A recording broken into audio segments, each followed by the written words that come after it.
मैंने अपनी मॉम से लिविंग एक्सपेंसेस मांगे, लेकिन गलती से डिवोर्स ले रही सीईओ वाइफ को मैसेज चला गया। वाइफ, मुझे पालने के पैसे आने वाले हैं, लव यू। 1 मिनट बाद मुझे एक वॉइस नोट मिला, गुड बॉय, मैं मीटिंग में स्क्रीन शेयर कर रही हूँ, बाद में बात करती हूँ। यही उसकी पैम्परिंग टोन थी जिसने मुझे इंस्टेंटली मेरी पिछली लाइफ में वापस खींच लिया। उसे एक कॉलेज स्टूडेंट से लव एट फर्स्ट साइट हो गया था। उसने ना सिर्फ उसे जबरदस्ती अपना बनाया, बल्कि मुझसे डिवोर्स लेने के लिए मेरे परिवार को पूरी तरह से बर्बाद कर दिया। मेरे अंदर एक आग थी, इसलिए मैंने एक ऊंची बिल्डिंग से छलांग लगा दी, पर उसने मेरी डेड बॉडी को पूरी तरह से डिस्गस्ट के साथ देखा और कहा, मरना ही था तो कहीं और जाकर मरते। यहाँ मेरी आंखों के सामने गंदगी फैला दी। लेकिन जब मैंने दोबारा आंखें खोली, मैं उस वक्त में वापस आ गया था जब उसे उस कॉलेज स्टूडेंट से प्यार होने में अभी 1 महीना बाकी था। इस बार मैं सीधा उस कॉफी शॉप में गया जहां वो पार्ट टाइम जॉब करता था। मैं भी तो देखूं कि आखिर वो कैसा लड़का है जिसने उस औरत को मुझसे छीन लिया जिसे मैंने 10 सालों तक प्यार किया था।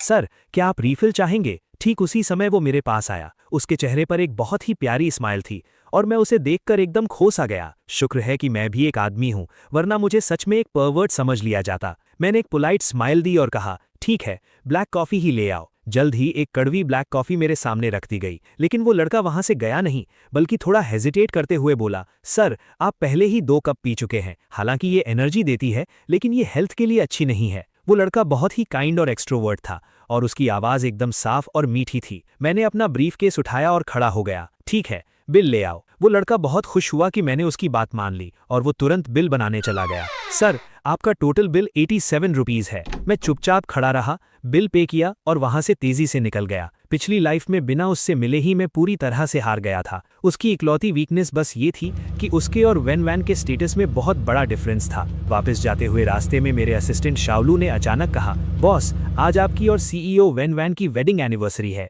मैं एक पल के लिए सोच में पड़ गया। वैन फैमिली में शादी करके घर जमाई बने हुए मुझे पूरे 5 साल हो गए थे। इस साल मैं 27 साल का था और वो 29 की। मैंने अपने माथे को सहलाते हुए कहा, मुझे पता है, लेकिन जब गाड़ी मेरे घर के बाहर रुकी तो मैंने देखा कि वेन वैन की गाड़ी भी वहीं खड़ी थी। वो सच में वापस आ गई थी। जो इंसान एक बार मर चुका हो, वो दोबारा अपने कातिल को देखकर कैसा रिएक्शन देगा। मुझे लगा था कि मैं उससे नफरत करूंगा, इस बात के लिए कि उसने मेरे परिवार को बर्बाद कर दिया और मुझे मरने पर मजबूर कर दिया। लेकिन अब जब मैं सच में उसे दोबारा देख रहा था तो मेरे अंदर वो नफरत नहीं थी, बल्कि एक अजीब सा सुकून था, क्योंकि पिछली लाइफ में मेरी जेलसी और जिद ने ही हमें एक दूसरे का दुश्मन बना दिया था। अब मैं बस उस दर्दनाक एंडिंग को बदलना चाहता था जो मैंने खुद अपने लिए चुनी थी। तुम वहां खड़े क्या कर रहे हो? वेन वैन लिविंग रूम में बैठी थी और उसने बहुत ही स्टाइल से अपनी सिगरेट एस्ट्रे में बुझाई। मैं जूते बदलने के लिए झुका, लेकिन नीचे उन महंगे और बोरिंग हर्मी स्लीपर्स को देखकर मुझे अचानक उनसे नफरत होने लगी। मुझे उस कॉफी शॉप वाले लड़के के एप्रन पर लगा कार्टून सुपरमैन बैज याद आ गया। अगले ही पल मैंने उन स्लीपर्स को एक तरफ फेंक दिया और नंगे पैर लिविंग रूम में चला गया। मुझे नंगे पैर आते देखकर वेन वैन ने फ्राउन किया और पूछा,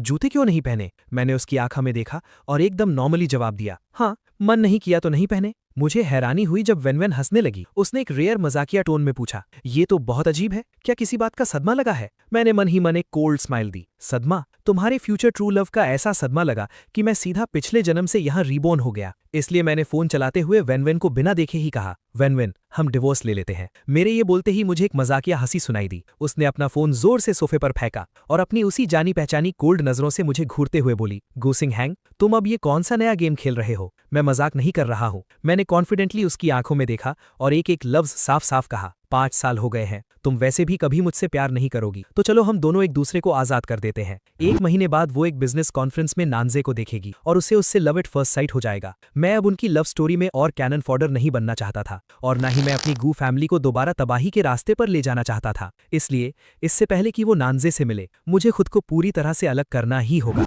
देखते ही देखते वेन वैन का चेहरा गुस्से से काला पड़ गया। उसका टेम्पर हमेशा से ही खराब था और अगर कोई उसे परेशान करता तो वो उसे बिल्कुल नहीं छोड़ती थी। उसने कहा, मैं वेन वैन अब दूसरों का खिलौना बन गई हूँ। वो अचानक से हंसने लगी, लेकिन उसकी आंखों में गुस्सा साफ दिख रहा था। 5 साल पहले घर जमाई बनने की जिद भी तुम्हारी थी और अब डिवोर्स भी तुम्हें ही चाहिए। गूसिंग हैंग, क्या तुम मेरे साथ कोई गेम खेल रहे हो? 5 साल पहले जब वेन वैन की दादी बहुत बीमार थी, तब उन्होंने उसे मुझसे शादी करने पर मजबूर किया था, जो उसके लिए एक बहुत बड़ी इंसल्ट थी। मैंने एक सैड स्माइल दी और कहा, क्या तुम सच में इस फेक शादी को आगे भी ऐसे ही चलाते रहना चाहती हो? फेक शादी? वेन वैन ने इन शब्दों पर गौर किया और अपने आईब्रोज उठाते हुए मॉकिंग टोन में कहा, ओ, तो तुम्हें अकेलापन फील हो रहा है? नहीं, बस मैं अभी सही शब्द ढूंढ ही रहा था कि वेन उठी और मुझे जोर से खींचकर अपने करीब कर लिया। तो तुम लोनली फील कर रहे हो? तुमने मुझे कांटेक्ट क्यों नहीं किया और अब सीधा डिवोर्स की बात कर रहे हो? इतने ब्रेव कैसे हो गए तुम? मेरा मतलब ये नहीं था। मैंने उसे एक्सप्लेन करने की कोशिश की, लेकिन वेन अचानक पीछे हट गई। उसे मुझमें कोई इंटरेस्ट नहीं था, वो बस मुझे परेशान करने के लिए ऐसा कर रही थी। गूसिंग हैंग, मुझे पता है आज हमारी वेडिंग एनिवर्सरी है, लेकिन मुझे इन सब चीजों में कोई इंटरेस्ट नहीं है। वेन ने मुझे ऊपर से नीचे तक घूरते हुए कहा। उसकी आवाज बर्फ जैसी ठंडी थी। अगर तुम इस बात को लेकर डिवोर्स का ड्रामा कर रहे हो तो मैं तुम्हें बता दूं कि ये सब करना बंद करो। हमने कभी भी अपनी एनिवर्सरी सेलिब्रेट नहीं की। मुझे इस साल भी इस ड्रामे की कोई जरूरत नहीं है। मैं भी खड़ा हुआ और उसकी आंखों में देखकर बोला, तुम अच्छे से सोच लो, मेरी वैल्यू तुम्हारे लिए लगभग खत्म हो चुकी है। मेरी जगह तुम्हें आजादी की ज्यादा जरूरत है ना? इतना कहकर मैंने बिना पीछे मुड़े सीधा सेकंड फ्लोर पर चला गया। नीचे से एक जोरदार दरवाजा बंद होने की आवाज आई, फिर कार के इंजन की आवाज सुनाई दी। वैन चली गई और मैं अंदर से बहुत शांत फील कर रहा था। तभी मेरा फोन बजा। ये मेरे बेस्ट फ्रेंड बो यान जो का फोन था। गो सिंह हैंग, बाहर आजा, चल पार्टी करते हैं, टैंगो क्लब चलते हैं। शादी के बाद उसने मुझे 10 बार इनवाइट किया था, जिसमें से मैं 9 बार गया था, लेकिन वो अभी भी हार नहीं मानता था। ठीक है, मैंने एक बार में ही हाँ कह दी। मेरी इस क्विक हाँ ने फोन के उस पार सन्नाटा कर दिया। आज तो तुम्हारी और वैन की वेडिंग एनिवर्सरी है, पक्का तुम बाहर आ रहे हो? बो यान जो पूरी तरह शॉक था। हाँ, एनिवर्सरी है, कोई डेथ एनिवर्सरी थोड़ी है। मैं अभी आ रहा हूँ। इतना कहकर मैंने कॉल कट कर दिया। मैंने कपड़े चेंज किए और अपनी लाल पॉश ड्राइव करते हुए सीधा टैंगो क्लब पहुंच गया। कुछ ड्रिंक्स के बाद मेरी हिम्मत अचानक बहुत बढ़ गई। बो यान जो ने मेरे कंधे पर हाथ मारते हुए कहा, गो सिंह हैंग, जो भी लड़की पसंद आ रही है सीधा जाके बात कर। वैन रोज ने स्कैंडल्स गिनाती है, हम भी किसी से कम थोड़े ही हैं। बात तो सही है। मैंने नशे में झूमते हुए चारों तरफ देखा और आखिरकार मेरी नजर एक कॉलेज स्टूडेंट पर जाकर रुक गई। मैं अपना ग्लास लेकर लड़खड़ाते हुए उसके पास गया, उसके कंधे पर हाथ रखा और पूछा, ड्रिंक करोगी? मेरी तरफ से। लड़की पहले तो चौंक गई, फिर उसने सॉरी बोलते हुए सिर हिलाया। सॉरी ब्रो, मेरा पहले से एक बॉयफ्रेंड है। ओह ऐसा है, आई एम सॉरी। मैंने उस लड़की के सामने झुककर माफी मांगी। मैं बस मुड़कर किसी और को ढूंढने ही वाला था कि मैं 2 कदम भी नहीं चला और किसी से टकराकर नीचे गिर गया। मेरे हाथ का ग्लास टूटकर चकनाचूर हो गया। अंकल, मैं आपको उठाती हूँ। ये वही कॉलेज स्टूडेंट थी। उसने मुझे हाथ दिया, लेकिन मैं जमीन पर बैठे बैठे ही उसे देखने लगा। मेरा चेहरा एकदम लाल हो गया था। ये क्या हो रहा है? मुझे शायद हेल्यूसिनेशंस हो रहे थे। उस कॉलेज स्टूडेंट का चेहरा अचानक से वैन में बदल गया, जो मुझे कोल्ड नजरों से घूर रही थी। मैंने उठने की कोशिश की, लेकिन मेरा हाथ सीधा टूटे हुए ग्लास पर पड़ा और उसमें से खून निकलने लगा। मैं बस 2 सेकंड के लिए सुन्न हुआ और फिर सीधा बेहोश हो गया। जब मेरी आंख खुली तो मैं अपने ही बेडरूम में था। वो कॉलेज स्टूडेंट मुझे घर छोड़ गई थी। मैंने अपने बैंडेज वाले हाथ को देखा और उसे ढूंढने ही वाला था कि तभी दरवाजे के बाहर से आवाज आई। वैन की बहुत ही लेजी सी आवाज आई, तुम लोग मजे करो, मुझे आज कोई इंटरेस्ट नहीं है। वो सेकंड फ्लोर की रेलिंग के सहारे खड़ी थी और उसकी उंगलियों के बीच सिगरेट थी। मैंने दरवाजे के फ्रेम को पकड़ते हुए उसके पास जाकर पूछा, तुमने उसे कहाँ छुपाया है? किसे? वैन ने फ्राउन करते हुए पूछा। उस कॉलेज स्टूडेंट को। मैंने सच सच बता दिया। वैसे भी 1 महीने बाद वैन नैनजे के पीछे पागल होने ही वाली थी, तो मैं भी पहले से ही अपने लिए कोई ढूंढ सकता हूँ। देखते ही देखते वैन का खूबसूरत चेहरा गुस्से से लाल हो गया। उसने मेरा हाथ जोर से पकड़ा और मुझे खींचते हुए क्लोजेट में ले गई। इसे चेंज करो, तुम्हें ऐसे कपड़े पहनने की परमिशन किसने दी है? वैन 2 दिन पहले तुम एक प्रिटी बॉय के साथ होटल में थी, क्या ये सच है? मैंने कामली पूछा। ये सब तुम्हें पूछने का कोई हक नहीं है। उसका जवाब हमेशा की तरह ही था। तो फिर तुम्हें भी मुझ पर हक जताने की कोई जरूरत नहीं है। अगर डिवोर्स नहीं लेना तो हम दोनों अपनी अपनी लाइफ जिएंगे। मैंने सीधा बोला, मुझे चीट करना चाहते हो? वैन वॉन ने कोल्ड स्माइल दी। गूसिंग हैंग, क्या तुम पागल हो गए हो? कोई गलत दवा खा ली है क्या? तो फिर मुझे डिवोर्स दे दो। मैंने फिर से वही बात बोली, सपने देखना बंद करो। वैन वॉन ने मेरा प्लान समझ लिया और फिर से अपने कोल्ड एटीट्यूड में वापस आ गई। मैं तुम्हें इस शादी के लिए जिंदगी भर पछतावा करवाऊंगी। तुम अपनी लाइफ जीना चाहते हो तो जियो। मैं पूरी तरह से शॉक था। मुझे नहीं पता था कि मुझसे जबरदस्ती शादी करने की वजह से वो मुझसे इतनी नफरत करती है। जब मेरा दिमाग सुन्न पड़ा था, तभी वैन वॉन ने अपनी आंखें सिकोड़ी और मुझे घूरते हुए बोली, क्या तुम गूसिंग हैंग के जुड़वा भाई हो? मैंने एक फेक हंसी के साथ कहा, तुम खुद ही गैस कर लो। उसने कोई जवाब नहीं दिया, बस मेरे कान के पास आई। अगर तुम सच में इतने लोनली हो और बाहर जाकर मजे करना चाहते हो तो किसी बास्टर्ड को घर मत ले आना। मैं उसे एक्सेप्ट नहीं करूंगी। ये बात किसी सुई की तरह मेरे दिल में चुभ गई। मैंने हाथ उठाया और सीधा उसके चेहरे पर एक जोरदार थप्पड़ मार दिया, जिससे मेरे हाथ में भी झंझनाहट होने लगी। थप्पड़ की वजह से वैन वॉन का चेहरा एक तरफ घूम गया।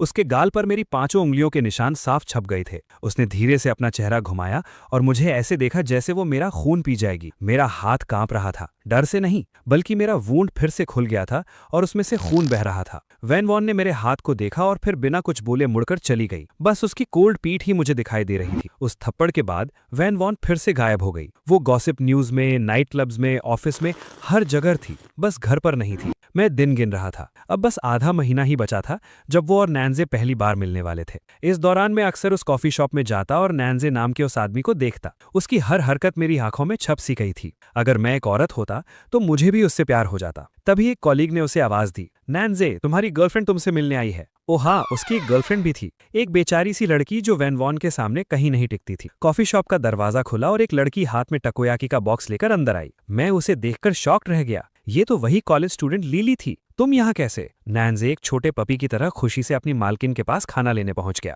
तुम्हारे लिए टकोयाकी लाई हूँ। जब वो कॉलेज स्टूडेंट हंसी तो उसकी आंखें चांद की तरह सिकुड़ गईं, बिल्कुल नैन्जे जैसी। इसे कहते हैं कपल गोल्स। लेकिन आखिरकार वैन वॉन ने इन दोनों को बुरी तरह से अलग कर दिया था। क्या पाप था। मैं कोने में सिर झुकाकर बैठा रहा। मुझे डर था कि कहीं वो मुझे पहचान न ले कि मैं वही आदमी हूं जो क्लब में उससे फ्लर्ट कर रहा था। जब वो चली गई तब मैंने जल्दी से बिल पे किया और निकल गया। बॉस, शाओलू मुझे देखकर हमेशा यही कहता था, घर चले। मैं पूरी तरह से थक चुका था और पीछे वाली सीट पर टिक कर बैठ गया। ये कैसी लाइफ मिली है मुझे? यहाँ तो रिश्ते और भी ज्यादा कॉम्प्लिकेटेड हो गए हैं। अभी गाड़ी 100 मीटर्स भी आगे नहीं गई थी कि मैंने अचानक कहा, शाओलू, मैं ड्राइव करूंगा। मैंने स्टीयरिंग व्हील को कसकर पकड़ा। मेरी नजरें चारों तरफ थीं और जैसा मैंने सोचा था, मैंने आगे वाले चौराहे पर उस कॉलेज स्टूडेंट को देख लिया। मैंने सही मौका देखा और एक्सीलरेटर दबा दिया और सक्सेसफुली उसे टक्कर मारकर नीचे गिरा दिया। I am sorry. मैं घबराकर जल्दी से गाड़ी से उतरा और उसे उठाने लगा। मैंने देखा कि उसके पैर से बहुत खून बह रहा था। उसे काफी चोट आई थी। अंकल, उस कॉलेज स्टूडेंट ने दर्द सहते हुए हैरानी से कहा। मैंने तुरंत शाओलू को ऑर्डर दिया कि इसे हॉस्पिटल ले चलो। इस कॉलेज स्टूडेंट का नाम लिली था, 21 साल की स्टूडेंट। मैं हॉस्पिटल के बेंच पर बैठा था, अपने फोन में सेव किए हुए नए नंबर को देखते हुए मेरा दिल उदासी से भर गया। मैं अभी भी इतना महान नहीं बन पाया था। मुझे बस यही बदला समझ आया कि जैसे को तैसा दिया जाए। अगर नान्जे मेरी वाइफ को मुझसे छीन सकता है तो मैं उसकी गर्लफ्रेंड को उससे क्यों नहीं छीन सकता। मैंने उसका सारा हॉस्पिटल बिल पे किया और उसे न्यूट्रिशन और वर्क लॉस का कॉम्पेंसेशन भी दिया। बस आधे ही दिन में मैंने उसकी सारी इन्फॉर्मेशन निकाल ली थी। अच्छे से रेस्ट करना, मैं तुमसे मिलने आता रहूंगा। जाने से पहले मैंने एक अच्छे बड़े भाई की तरह स्माइल दी। कोई बात नहीं ब्रो, अभी यंग हूँ, बॉडी अच्छी है तो जल्दी रिकवर हो जाऊंगी। लिली ने बहुत ही मासूमियत से जवाब दिया। वापस जाते हुए मैं सीधा फार्मेसी गया और बहुत सारे सप्लीमेंट्स खरीदे। फिर मैंने शाओलू से कहा कि हाउसकीपिंग कंपनी से कुछ अच्छे सर्वेंट्स ढूंढ कर लाए जो बहुत अच्छा खाना बनाते हो और प्रेफरेबली उनके पास न्यूट्रिशनिस्ट का सर्टिफिकेट भी हो। शाओलू ने तुरंत हाँ कह दी। घर पहुंचकर मैं अपना प्राडा ब्रीफकेस लेकर आगे चल रहा था और शाओलू सप्लीमेंट्स का ढेर लेकर मेरे पीछे आ रहा था। लेकिन जैसे ही मैंने दरवाजा खोला, मैंने देखा कि वैन सीढ़ियों से नीचे आ रही थी और नीचे आते हुए वो अपने बहुत ही अट्रैक्टिव नेकलाइन को ठीक कर रही थी।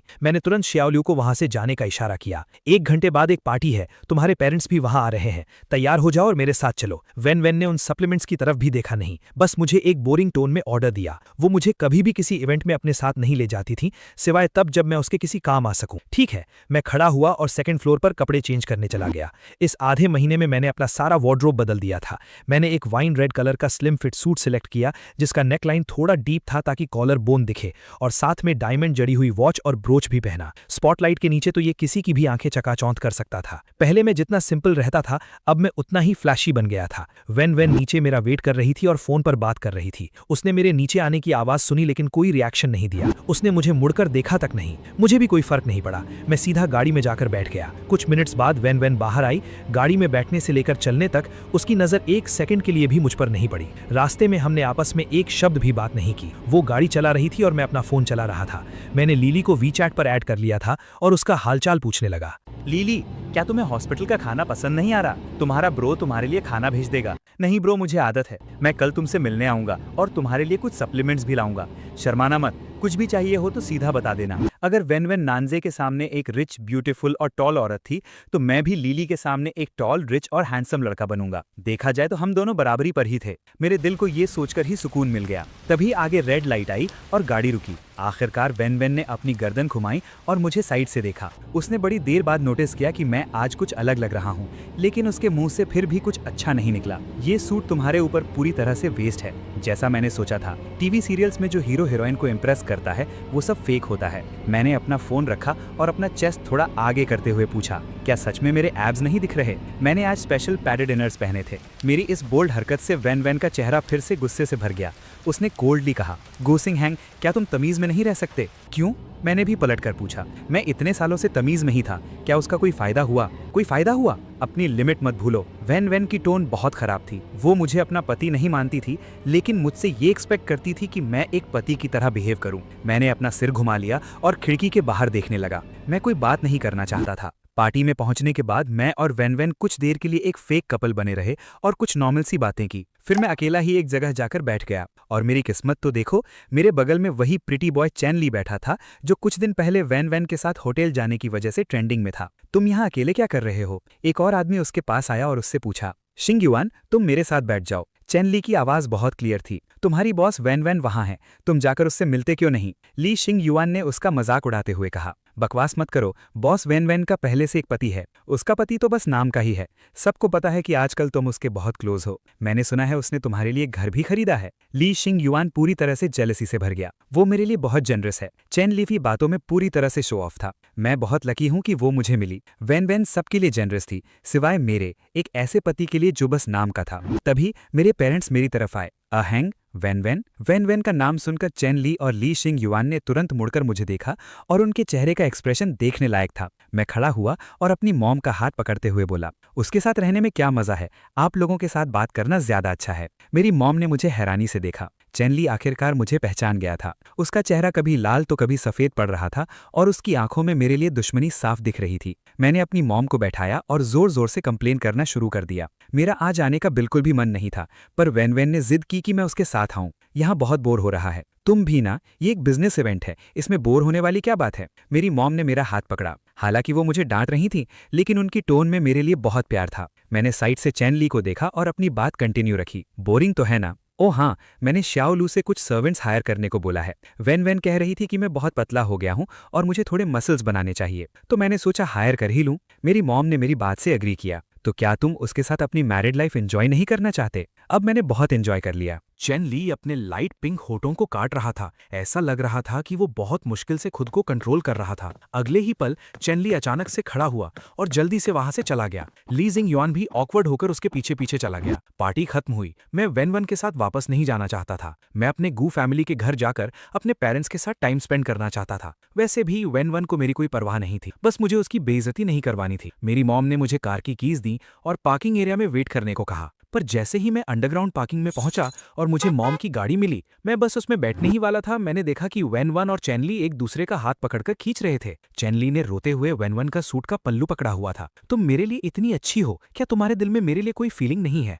विश्वास करना है तो करो, वरना भाड़ में जाओ। आगे से मुझे परेशान मत करना। वैन ने एक झटके से उसका हाथ हटा दिया। वो ऐसी ही थी, जब वो किसी से बोर हो जाती थी तो वो मुकर जाती थी और इसे पहचानती भी नहीं थी। बस एक घर देकर चैन ली को लगा था कि वो उसका ट्रू लव है। तभी वैन की नजर मुझ पर पड़ी। उसने मुझे बहुत ही इरिटेशन और डिस्गस्ट वाली नजरों से देखा, जैसे मैं ही उसे परेशान कर रहा था। मैं जल्दी से गाड़ी में बैठा और दरवाजे लॉक कर लिए। अगर मुझे अपने पेरेंट्स का वेट ना करना होता तो मैं एक्सीलरेटर दबाता और वहां से तुरंत गायब हो जाता। मुझे दूर भागते देख न जाने वैन को क्या हुआ, वो सीधा मेरी मॉम की गाड़ी की तरफ आने लगी। उसने शीशा खटखटाया और बिना आवाज निकाले होठों से कहा, बाहर आओ। मैंने फ्राउन किया और सिर हिलाकर वैसे ही होठों से कहा, नहीं आऊंगा। अगले ही पल मेरा फोन बजा। ये वैन का कॉल था। गूसिंग हैंग, अभी बाहर आओ, मैं तुम दोनों के मामले में नहीं पड़ना चाहता। मैंने खिड़की के पार से उसके गुस्से से भरी आंखों में देखते हुए कहा। मैंने सोच लिया था, मैं उसके और नानजे के मिलने से पहले डिवोर्स नहीं ले सकता, तो मुझे बस थोड़ा और बर्दाश्त करना होगा। जब वो खुद डिवोर्स के लिए बोलेगी तो मैं तुरंत हाँ कह दूंगा और मुझे वैन फैमिली के शेयर्स का कुछ हिस्सा भी मिल जाएगा। इसमें मेरा कोई नुकसान नहीं था। वैन गुस्से से पागल हो रही थी। शायद उसने मुझे कभी मना करते हुए नहीं देखा था। तभी चैन ली रोता हुआ आया और फिर से वैन का कपड़ा पकड़ लिया। मुझे उसमें अपना ही अक्स दिखाई दिया और मेरा उससे जज करने का हक एक ही पल में खत्म हो गया। वैन ने मुझे गुस्से से घूरा, चैन ली को पकड़ा और उसे अपनी गाड़ी में बिठाकर वहां से तेजी से निकल गई। मैंने एक गहरी सांस ली। जब मेरे पेरेंट्स गाड़ी में वापस आए, मैं लगभग सो ही गया था। मॉम, मुझे स्टिकी राइस चिकन खाना है, मैं उनके कंधे पर सिर रखकर लाड़ से बोला। यही तो माँ का प्यार होता है, इतना सुकून और गर्माहट। इतनी रात को मैं तुम्हारे लिए स्टिकी राइस चिकन कहाँ से लाऊंगी? मेरी मॉम ने प्यार से मेरे हाथ पर मारते हुए कहा। आज क्या बात है, क्या वैन के साथ झगड़ा हुआ है? तुम तो कभी 10-15 दिन में भी घर का चक्कर नहीं लगाते। वो तो मैं प्यार में पागल था ना, मैंने हंसते हुए कहा। अब से मैं आपका प्यारा सा बेटा बन के रहूंगा। मेरे डैड का हाथ स्टीयरिंग व्हील से फिसलते फिसलते बचा। क्या तुम अब वैन को पसंद नहीं करते? करता हूं ना, लेकिन इसका मतलब ये तो नहीं कि मैं मूव ऑन नहीं कर सकता। मैं वैसे भी उसे रोक नहीं पाऊंगा। देखो वेनवन को, हर रोज उसके नए स्कैंडल्स उड़ते रहते हैं। मुझे तो वो पहले से ही पसंद नहीं थी। मेरे डैड को आखिरकार हिम्मत मिल गई थी। वो एक स्कमबैग है। जैसे ही मैंने शुरू किया, मेरे पेरेंट्स ने वेनवन को लेकर अपनी सारी भड़ास निकाल दी। मुझे तब पता चला कि उन्होंने मेरे लिए कितना कुछ बर्दाश्त किया था। मेरा दिल भर आया और गिल्ट से मेरा सिर झुक गया। घर पहुंचते पहुंचते काफी रात हो चुकी थी। मैं नहाया और सीधा सोने चला गया। पता नहीं मैं कितनी देर तक सोया था, पर मेरी मॉम ने मेरे कमरे का दरवाजा खटखटाया। क्या हुआ? मैंने नींद में ही पूछा। तुम्हें स्टिकी राइस चिकन खाना था ना? मैंने तुम्हारे लिए थोड़ा सा बनाया है, उठकर खा लो फिर सो जाना। मेरी नींद एक पल में उड़ गई। मैं बेड पर बैठा कुछ सेकंड्स के लिए सुन रह गया। मेरी आंखें भर आईं और आंसू बहने लगे। क्या हुआ मेरे बच्चे? जरूर वेन ने तुम्हें परेशान किया होगा। मेरी मॉम डर गईं। उन्होंने जल्दी से मुझे गले लगा लिया। कल ही मैं वेन फैमिली के घर जाकर उनसे जवाब मांगूंगी। वेन ने मुझे परेशान नहीं किया। मैं बस बहुत इमोशनल हो गया हूं कि आप मुझसे इतना प्यार करती हैं। मैंने अपनी मॉम को गले लगाते हुए रोती हुई आवाज में कहा। वेन ने सच में मुझे परेशान नहीं किया। ये सब मेरा ही वन साइडेड प्यार था। वो एक खुले दिल वाली बुरी इंसान है और मैं एक बेवकूफ आशिक था। तो क्या स्टिकी राइस चिकन खाओगे? खाऊंगा। मुझे बहुत मन था ये खाने का। मैंने अपने आंसू पोंछे और बेड से उठ गया। अगले दिन जब मैं उठा तो मुझे बहुत हल्का फील हो रहा था। नाश्ता करने के बाद मैं हॉस्पिटल के लिए निकल गया। लीली के पैर में टांके लगे थे और उस पर मोटी पट्टी बंधी थी। वो हिलडुल नहीं सकती थी। ब्रो, तुम यहाँ कैसे? वो मुझे देखकर थोड़ी हैरान हुई। मैंने एक प्यारी सी स्माइल दी और पीछे मुड़कर कहा, शाओलो, इसे अंदर ले आओ। शाओलो तुरंत सप्लीमेंट्स का एक बड़ा सा ढेर लेकर लीली के बेड के पास रख गया। लीली को ये सब देखकर बहुत अजीब लगा। ब्रो, मुझे बस एक छोटी सी चोट लगी है, इतना कुछ करने की जरूरत नहीं है। छोटी सी चोट भी चोट ही होती है। मैं बेड के पास बैठ गया। ओ हाँ, मुझे तुम्हारा नाम तो पता ही नहीं है।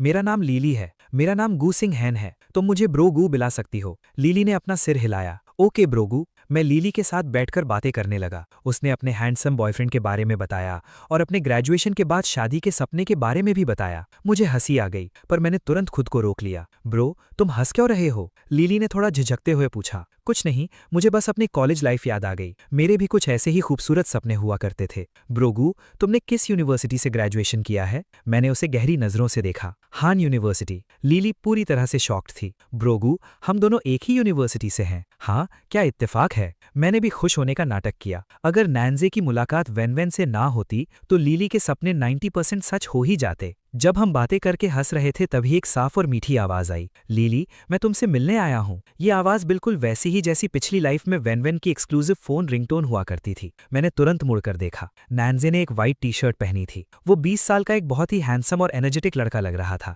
उसकी इस यंग एनर्जी को देखकर मुझे अंदर ही अंदर जलन होने लगी। जब मैं 20 साल का था तब तक मैं वेन से 3 साल से एक तरफा प्यार कर रहा था। ऐसा क्यों है कि उसी उम्र में नैन्जे को वेन का जुनून मिल गया और मुझे बस रात रात भर जागकर तड़पना पड़ा। अगर मुझे पता होता कि तुम आओगे तो मैं तुम्हें बताती ही नहीं, तुम्हें फालतू में टेंशन दी। लीली ने नैन्जे को देखकर खुशी से कहा। क्या तुम पागल हो? तुम्हें चोट लगी है और तुम मुझे बताना नहीं चाहती थी। नैन्जे हाथ में फ्रूट्स लेकर उसके पास आया। मैं खड़ा हुआ और वहां रखी इकलौती कुर्सी नैन्जे को दे दी। मैं बहुत शांत था क्योंकि आगे चलकर मुझे वेन को भी उसे ही देना था, तो एक कुर्सी देना कौन सी बड़ी बात थी। ब्रो, तुम? नैन्जे ने अचानक मुझे पहचान लिया और हैरानी से पूछा, तुम यहाँ कैसे? क्योंकि मैंने तुम्हारी प्यारी सी गर्लफ्रेंड को टक्कर मार दी थी।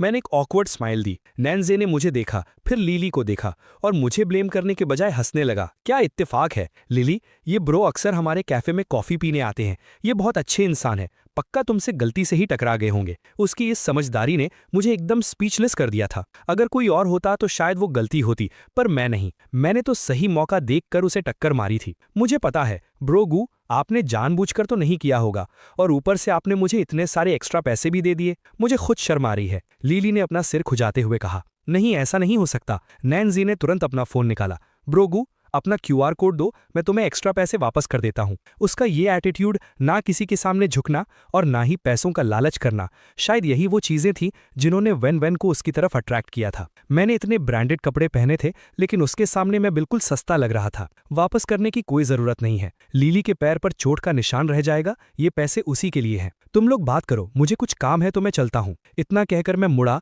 और वहां से निकल गया। इस कपल के पास ये रोमांस करने का ज्यादा टाइम नहीं बचा था, बस आधा महीना। आधे महीने बाद वेन एक जबरदस्त एंट्री लेगी और नैन्जे उसका शिकार बन जाएगा। हॉस्पिटल से निकलने के बाद मैंने श्याओलू को फेंगजो मैंशन आपस चलने को कहा, वो विला जहां मैं और वेन रहते थे। मुझे वहां से अपनी चाइनीज मेडिसिन लेनी थी और मेरी मॉम का हाथ का खाना। इसके साथ तो मेरा वजन 1 महीने में 10 किलो बढ़ना पक्का था। पर जैसे ही मैंने अपना चाइनीज मेडिसिन का पैकेट उठाया और वहां से निकलने लगा, वैन वैन अचानक सीढ़ियों पर आ गई। कल रात तुम गाली से बाहर क्यों नहीं आए? उसने मुझे घूरते हुए कहा और उसकी आंखों में गुस्सा साफ झलक रहा था। ये फिर से घर पर कैसे है? नॉर्मली तो ये 3 महीने में एक बार ही दिखाई देती थी। मैंने तुम्हारे किसी भी स्कैंडल में पहले कभी इंटरफेयर नहीं किया और मैं इस ट्रेडिशन को तोड़ना नहीं चाहता था। मैंने बहुत कामली जवाब दिया। ओह सच में? तो फिर एक एक करके उन सबका करियर खत्म होना और उनके सारे काले राज बाहर आना, ये सब बस इत्तेफाक था। इसका मतलब उसे सब पता था, बस उसने कभी मुझे रोका नहीं, क्योंकि वो सारे आदमी बस टाइम पास थे, नैन जे की तरह नहीं।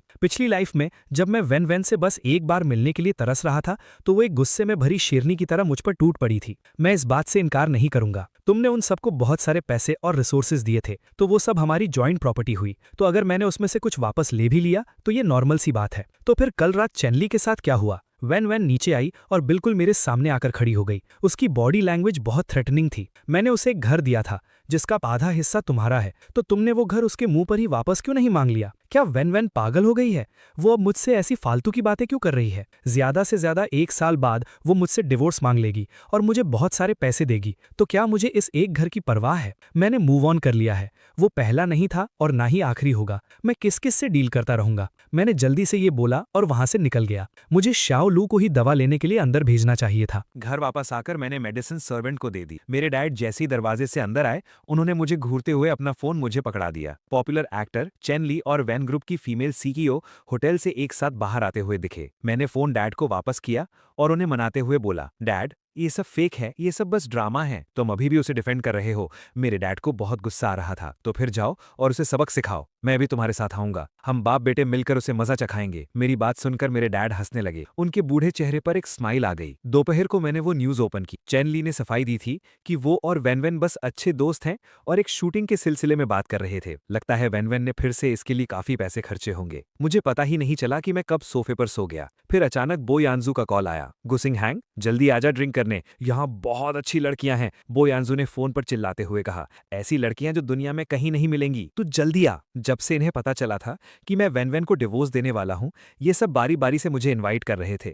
उन्हें लग रहा था कि मैं बहुत दुखी और उदास हूं और मुझे भी सच में बाहर जाने की जरूरत थी, वरना मैं फिर से अपनी पिछली लाइफ के बारे में सोचकर परेशान होने लगूंगा। मैं कपड़े चेंज करके अभी आ रहा हूं। आधे घंटे बाद मैं पूरी एनर्जी के साथ निकल पड़ा। मुझे मानना पड़ेगा, बो यानजू जो लड़कियां लाया था वो सच में बहुत खूबसूरत थी, बिल्कुल इंटरनेट इन्फ्लुएंसर्स जैसी। लेकिन मैं जितनी ड्रिंक्स पी रहा था, मेरे दिमाग में बार बार उन लड़कियों का कंपैरिजन वैन वैन के साथ हो रहा था। वैन वैन सच में उनसे बहुत ज्यादा खूबसूरत थी। एक्सक्यूज मी, मैं वॉशरूम से आता हूँ। मैं जैसे ही उठा, मेरे बगल में बैठी हुई खूबसूरत लड़की तुरंत उठी और मुझे सहारा दिया। जब मैं उल्टी करके बाहर आया तो वो अब भी मेरा इंतजार कर रही थी। क्या मैं तुम्हारा वीचैट ले सकती हूँ? मैंने जानबूझकर पूछा। वीचैट का क्या करोगी? उसने सीधा जवाब दिया, अगर तुम्हें कभी अकेलापन फील हो तो तुम मुझे कभी भी बुला सकते हो। मेरी आंखें खुली की खुली रह गईं। बो यानजू सच में मेरे लिए कुछ कॉल गर्ल्स ले आया था। नशे की वजह से मैंने अपना सिर नीचे किया और उसके करीब जाकर बोला, देखते हैं मैं ये अकेलापन बर्दाश्त कर पाता हूं या नहीं। इतना कहकर मैं मुड़ा और वहां से चला गया। मुझे ऐसी लड़कियों में कोई इंटरेस्ट नहीं था, लेकिन बो यानजू मेरे पीछे ही खड़ा था। मुझे आते देख वो तेजी से अपनी सीट पर भाग गया। मेरी कैपेसिटी खत्म हो गई है, मैं सोने जा रहा हूँ। मैंने अपना सिर पकड़ा, मुझे सच में चक्कर आ रहे थे। मैं भी घर जा रहा हूँ। फेंग यू भी खड़ा हो गया। बो यानजू ने मुंह बनाया और बिल पे करने चला गया। जाने से पहले बो यानजू किसी चोर की तरह हंस रहा था। गुसिंग हैंग, क्या तुम्हारी वैन वैन ये सुनकर जेलस होगी कि तुम बाहर लड़कियों के साथ ड्रिंक्स कर रहे हो? मैंने गाड़ी में बैठते हुए हाथ हिलाकर कहा, उसका नाम मत लो, अब शगुन होता है। जब मैं अपने घर के पास पहुंचने ही वाला था, अचानक से एक जोरदार ब्रेक लगी और मेरी नींद उड़ गई। शाओलू, ये क्या कर रहे हो? बॉस, वो सीईओ वैन की कार है। शाओलू ने रास्ते के बीच में खड़ी बुगाटी की तरफ इशारा किया। वैन वैन यहाँ कैसे आई? मैंने शाओलू को गाड़ी घर ले जाने को बोला और सोचा कि मैं पैदल चला जाऊंगा, लेकिन वैन वैन अपनी गाड़ी से बाहर आई और मेरा रास्ता रोक लिया। वो बहुत गुस्से में लग रही थी। उसकी आंखों में गुस्सा साफ दिख रहा था। यहाँ आओ, मुझे एक्सप्लेन करो कि ये सब क्या है। उसने अपना वीचैट मोमेंट्स खोला और उसमें साफ साफ मेरी और उस लड़की की वॉशरूम के बाहर की फोटो थी, जिसमें मैं उसके बहुत करीब था और फोटो देखकर लग रहा था कि हम कुछ ज्यादा ही क्लोज हैं। और ऊपर से बो यानजू का कैप्शन, दुनिया में लड़कियों की कोई कमी थोड़े ही है। मेरे भाई गू सिंग हैंग ने आखिरकार मूव ऑन कर लिया। मेरे मुंह से अचानक हंसी निकल गई। कैप्शन तो बहुत अच्छा लिखा है। गू सिंग हैंग, वैन वैन ने दांत पीसते हुए कहा, क्या तुमने नहीं कहा था कि हम अपनी अपनी लाइफ जी सकते हैं? तो अब तुम मुझसे पूछताछ करने क्यों आ गई? वैन वैन ने एक कोल्ड स्माइल दी। हाँ, हम अपनी लाइफ जी सकते हैं, पर तुम्हें इसे पोस्ट करने के लिए किसने कहा? मैं तो भूल ही गया था कि बो यानजू के वीचैट मोमेंट्स वैन वैन के फ्रेंड्स भी देख सकते थे। अब उसकी इज्जत का क्या होगा? तभी मैं सोचूं, बो यानजू इतनी चालाकी से क्यों हंस रहा था? वो जानबूझकर वैन वैन को जलाना चाहता था। ठीक है, अगली बार मैं उन्हें पोस्ट करने से मना कर दूंगा। मेरे सिर में बहुत तेज दर्द हो रहा था और मैं बस घर जाकर सोना चाहता था, लेकिन मैं जैसे ही मुड़ा, वैन वैन ने मेरा हाथ बहुत जोर से पकड़ लिया। मुझे इतना तेज दर्द हुआ जैसे मेरी हड्डी ही टूट जाएगी। अगले पल मैंने तेजी से अपना सिर झुकाया और वैन वैन की बाह पर जोर से काट लिया। वो मेरे इस सडन रिएक्शन से हैरान हो गई और उसने मुझे झटके से दूर भी नहीं किया, बस मुझे खुद को काटने दिया। क्या तुम पागल हो गए हो? वैन वैन को आखिरकार मुझे दूर ढकेलने का ख्याल आया। उसकी बाह पर मेरे दांतों के निशान छप गए थे। मैंने उसे अपनी उदास नजरों से देखा। मेरे दिल में छुपा हुआ वो दर्द जिसे मैं किसी से नहीं कह सकता था, वो अब बाहर आ रहा था। मैंने उसे इतने साल प्यार किया था, लेकिन कभी भी मैं उस पर अपना कोई हक नहीं जता पाया। और वो नैंजे, वो उसकी गर्दन पर हमेशा किस मार्क्स छोड़ता था। वैन वैन, क्या तुम्हें सच में मुझसे पूछताछ करने का हक है? मैंने अपने होठों से खून साफ करते हुए कोल्डली बोला। इतने सालों में तुम्हारे इतने सारे स्कैंडल जुड़े हैं जिन्हें मैं उंगलियों पर भी नहीं गिन सकता। क्या मेरी कोई इज्जत नहीं है? वैन वैन ने बहुत ही कोल्डली जवाब दिया। क्या ये सब तुम्हारी वजह से नहीं हुआ? क्या तुम्हें मुझसे शादी करने के लिए किसी ने मजबूर किया था? बिल्कुल नहीं। अगर कोई मुझे तुमसे शादी करने से रोकता तो शायद मैं उसे भी मार देता। हाँ, ये सब मेरी वजह से ही हुआ है। मैंने उसकी आंखों में देखकर एक एक लफ्ज साफ कहा। लेकिन इंसान हमेशा बदलता है और अब मैंने सब सोच लिया है, ठीक है? नहीं। वैन वैन का जवाब हमेशा की तरह बर्फ जैसा ठंडा था। तुमने वो रास्ता चुना जो तुम्हें नहीं चुनना चाहिए था, तो अब तुम्हें उसकी कीमत चुकानी पड़ेगी। मैं अचानक हंसने लगा। वैन वैन, क्या तुम मानोगी अगर मैं कहूं कि बहुत जल्द तुम खुद मुझसे डिवोर्स मांगोगी? उसने मुझे बहुत ही कोल्ड नजरों से देखा। गूसिंग हिंग, क्या तुम कोई सपना देख रहे हो? मैंने एक गहरी सांस ली। देखते जाओ, तुम खुद मुझे आजाद करोगी। इतना कहकर मैं मुड़ा और घर जाकर सोने के लिए जाने लगा। लेकिन पता नहीं कैसे वैन वैन ने मुझे एक चील की तरह पकड़ा और आसानी से अपनी गाड़ी में धकेल दिया। नहीं, मुझे फोंगजू मेंशन नहीं जाना। दरवाजा खोलो। मैंने बहुत जोर से विरोध किया, पर उसने मेरी एक न सुनी। गाड़ी तेजी से फोंगजू मेंशन की तरफ दौड़ने लगी। मैंने उसे गुस्से से घूरते हुए कहा, मुझे वापस छोड़ो, मुझे वहां से कुछ लेना है। क्या लेना है? उसने बिना किसी एक्सप्रेशन के पूछा। मेरी चाइनीज मेडिसिन। वैन वैन की नज़र एकदम से बदल गई। क्या तुम्हें कोई जानलेवा बीमारी हो गई है? इस इंसान को बात करना बिल्कुल नहीं आता। मैंने एक स्माइल दी और कहा, नहीं ऐसा नहीं है, बस मैं बहुत पतला हो गया हूँ, तो मैं अपनी हेल्थ ठीक करना चाहता हूँ ताकि मैं माचो बन सकूँ। मुझे नहीं पता था कि ये सब सुनने के बाद वैन वैन का चेहरा और भी गुस्से से भर जाएगा, लेकिन तभी मुझे नशे का असर होने लगा और मैं पीछे की सीट पर ही सो गया। अगले दिन जब मेरी आंख खुली तो मैं वापस अपने बेड पर था। ये दूसरी बार था जब उसने मुझे कमरे तक पहुंचाया था, जो कि बहुत अजीब बात थी। मेरे सिर में बहुत तेज दर्द हो रहा था। मैंने शर्ट नहीं पहनी थी और मैं बस कुछ खाने के लिए नीचे जाने लगा, पर सीढ़ियों से आधे रास्ते पर ही मैंने देखा कि सोफे पर 3 औरतें बैठी थीं और वो सब मुझे ही घूर रही थीं। वैन वैन भी वहीं थी और उसके हाथ में ताश के पत्ते थे। उस पल उसका चेहरा तवे से भी ज्यादा काला पड़ गया। ये देखने लायक नहीं है। ज़ेंग यूटिंग ने दूसरी औरत का सिर नीचे की तरफ दबा दिया। मैं भी घबराकर वापस ऊपर अपनी शर्ट पहनने भाग गया। मैं मन ही मन वैन वैन को 800 गालियां दे रहा था। क्या उसने पिछले कुछ दिनों से कोई गलत दवा खा ली है या फिर उस पर किसी भूत का साया आ गया है? वो हर दूसरे दिन घर पर क्यों होती है? जब मैं शर्ट पहनकर वापस नीचे आया तो वो तीनों अब कार्ड्स नहीं खेल रही थीं, बल्कि बातें कर रही थीं। वैन वैन और उसकी इन बेस्ट फ्रेंड्स को मैं जानता था, बस मेरी इनसे कभी ज्यादा बात नहीं हुई। एक ज़ेंग यूटिंग, दूसरी निंगशी और तीसरी जियांगदू। ये तीनों ही बहुत अमीर खानदान से थीं। निंगशी थोड़ी अलग थी। उसने अपने फैमिली बिजनेस में काम करने की बजाय डॉक्टर बनना चूज किया। उन सबको पता था कि वैन वैन मुझे पसंद नहीं करती। उनके दिल में मैं कभी वैन वैन का पति नहीं था। पिछली लाइफ में उन्होंने नानजे को पाने में वैन वैन की मदद भी की थी, सिर्फ निंगशी को छोड़कर। उन तीनों ने मुझे नीचे आते देखा और मुझे किचन की तरफ जाते हुए देखा, पर किसी ने कुछ नहीं कहा। मैंने बिना किसी की परवाह किए अपने लिए एक बोल एग नूडल्स बनाए। चलो चलते हैं, वैन वैन ने बाकी दोनों को देखकर बोला। ज़ेंग यूटिंग और जियांगदू ने सिर हिलाया और वैन वैन के पीछे पीछे चली गईं। जल्द ही बाहर से कार के इंजन की आवाज आई। मुझे उनके जाने से कोई फर्क नहीं पड़ा। मैंने अपना ब्रेकफास्ट खत्म किया, जल्दी से तैयार हुआ और हॉस्पिटल के लिए निकल गया। आज मुझे अपना फुल बॉडी चेकअप करवाना था और साथ ही लीली को भी देखना था। हॉस्पिटल पहुंचने के बाद मैंने रजिस्ट्रेशन करवाया और अपना ब्रेन कैंसर का चेकअप करवाया, जो मुझे पिछली लाइफ में था।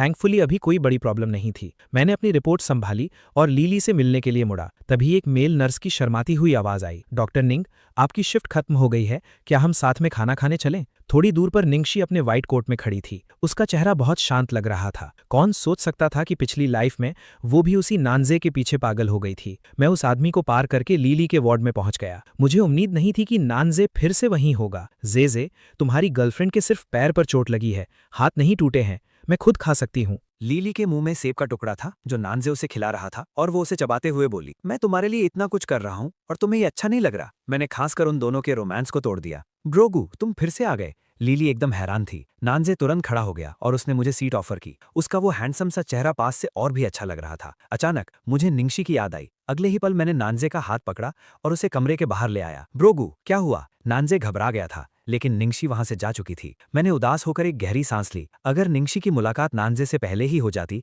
तो क्या एंडिंग कुछ और होती। फिर मैंने नानजे को देखकर स्माइल की और बोला, कुछ नहीं, मैं तो बस तुम्हें एक फीमेल डॉक्टर से मिलवाने वाला था। मैंने नानजे को भेज दिया और मैं भी वहां ज्यादा नहीं रुका। वापसी के रास्ते पर मैं फार्मेसी गया और अपनी चाइनीज मेडिसिन दोबारा खरीदी। फिर मैंने शियाओलू को कॉल किया, क्या तुमने सर्वेंट्स ढूंढ लिए? बॉस गु, मैं उन्हें लेकर आपके घर की तरफ ही आ रहा हूँ। आधे घंटे बाद मैं फेंगजाओ मैंशन पहुंचा। सारे सर्वेंट्स वहां पहुंच चुके थे। मैंने अपनी चाइनीज मेडिसिन एक भले से दिखने वाले अंकल को दी और कहा कि इसे बनाकर मुझे दे दे। लेकिन जब वो अंकल एक काले रंग की मेडिसिन का बोल लेकर मेरे पास आए, मैंने उनके चेहरे को देखा तो मेरा दिल जोर से धड़कने लगा। मैंने हिचकिचाते हुए पूछा, आपका नाम क्या है? सर, मेरा सरनेम नान है। मुझे अचानक लगा कि ये दुनिया कितनी अजीब है। मैंने फ्लर्ट करने के लिए नानजे की गर्लफ्रेंड को चुना और सर्वेंट ढूंढने गया तो नानजे के डैड मिल गए। ये गेम अब और भी मजेदार होता जा रहा है। मैंने मेडिसिन का बोल पकड़ा, उसे फूंक मारकर थोड़ा सा पिया और अगले ही पल वो इतनी कड़वी थी कि मैंने सब बाहर उगल दिया। पता नहीं वन कब घर वापस आ गई थी। वो दरवाजे पर खड़े होकर अपने जूते बदल रही थी। उसकी आंखों में मेरे लिए डिस्गस्ट साफ दिख रहा था। अगर तुम पी नहीं सकते तो मत पियो, तुम्हें मुझसे इतनी प्रॉब्लम क्यों है?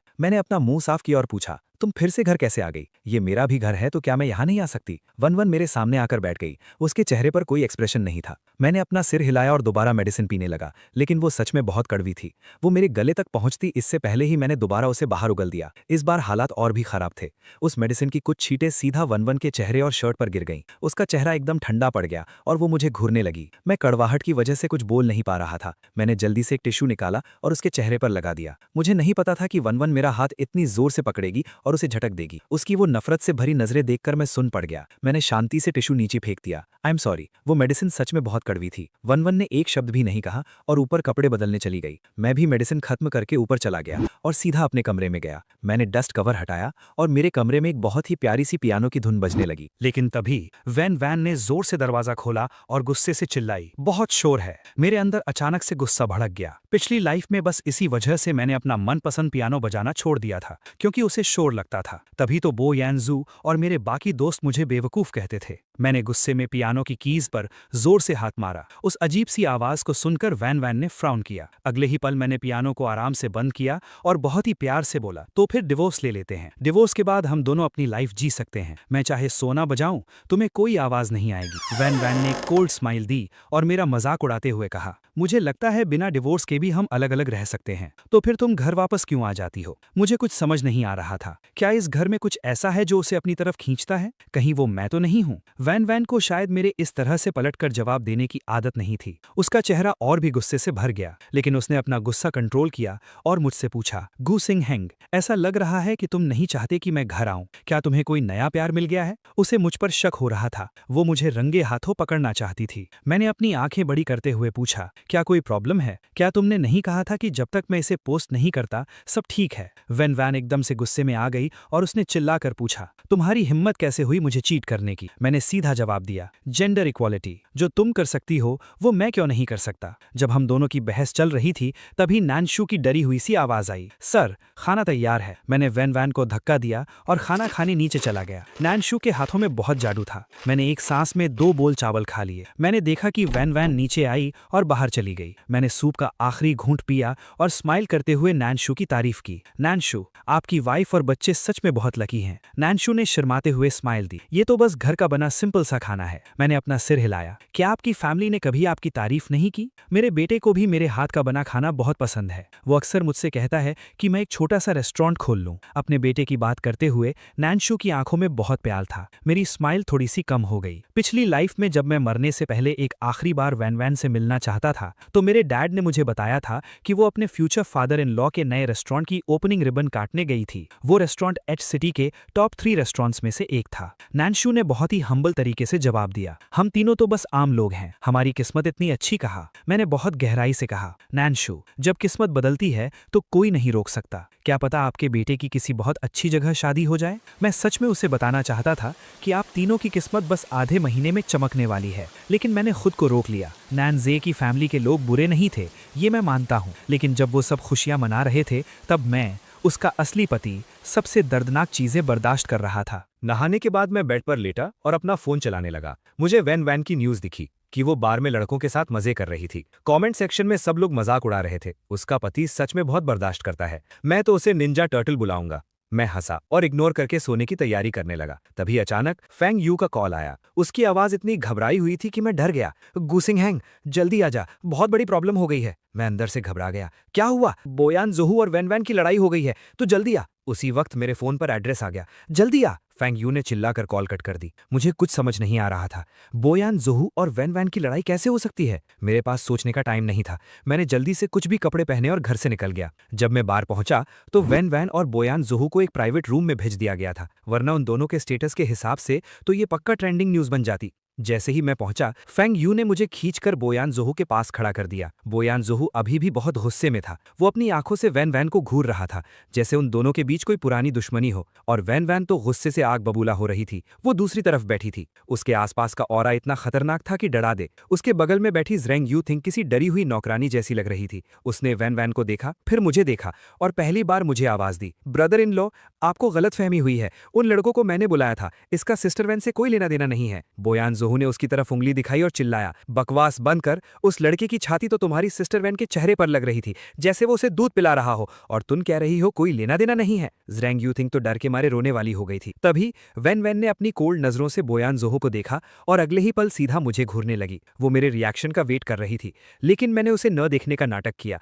और बोयान जोहू की पीठ थपथपाई। यान जोहू, कोई बात नहीं, पक्का तुमने कुछ गलतफहमी पाल ली है। वैन वैन की चॉइस इतनी खराब नहीं है। उसे बड़े सीने वाले लड़के पसंद नहीं है। एक ही पल में पूरे रूम में सन्नाटा छा गया। बोयान जोहू और फेंग यू ने एक दूसरे को देखा और फिर हैरानी से मुझे देखा। क्या तू सच बोल रहा है? उन दोनों को पता था कि हम डिवोर्स लेने वाले हैं, लेकिन उन्हें यह नहीं पता था कि मैं इतना शांत रह सकता हूं। मैंने जिसे 10 सालों तक प्यार किया था, आज मैं उसी के लिए एकदम शांत महसूस कर रहा था। हाँ बिल्कुल, मैं सच बोल रहा हूं। मैंने दोनों का हाथ पकड़ा और बाहर ले आया। चलो ड्रिंक्स करते हैं, मेरी तरफ से। शुरू से लेकर आखिर तक मेरी नजर एक बार भी वैन वैन पर नहीं पड़ी। एक सेकंड के लिए तो ज़रेंग यू थिंग भी हैरान रह गई। उसने हैरानी से कहा, सिस्टर वैन, ब्रदर इन लॉ। वो अपनी बात पूरी करती कि तभी वैन वैन ने बीच में टोक दिया, कैसा ब्रदर इन लॉ? क्या वो इस लायक भी है? उसकी ठंडी और चुभने वाली आवाज रूम का दरवाजा बंद होते ही मेरे कानों में गूंज गई। मेरे दिल में सुई जैसी चुभन हुई। थोड़ा दर्द हुआ, लेकिन मैंने उसे बर्दाश्त कर लिया। मैं लायक नहीं हूं ना?